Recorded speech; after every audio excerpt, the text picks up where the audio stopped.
As plans advance to redevelop a strip in Virginia-Highland, so is the support from people near Ponce de Leon Avenue. Now, this project would mean an end to several popular Atlanta bars, but people living nearby say it's about time. Atlanta News First, Yasmina Alston is live in Northeast Atlanta with more on the story. Yasmina?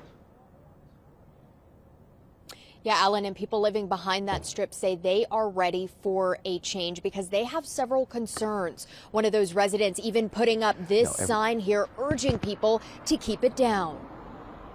Stephen Ramsden has lived in the Virginia-Highland community since 1993. These were all grocery warehouses on both sides. There were no bars. His home is near the corner of Ponce de Leon Avenue and Ponce de Leon Place, what he calls the forgotten corner of the neighborhood.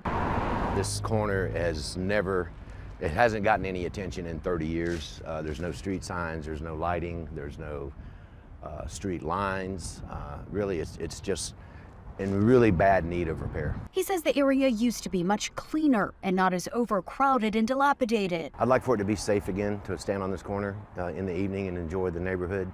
It is not safe now. It's basically just bars and tattoo parlors over here now and nothing but constant traffic. But a redevelopment could change that. Portman Holdings has a vision to create an office and residential project on the corner called Ponce on Ponce. That would mean tearing down well-known nightlife establishments, which some people have spoken out against.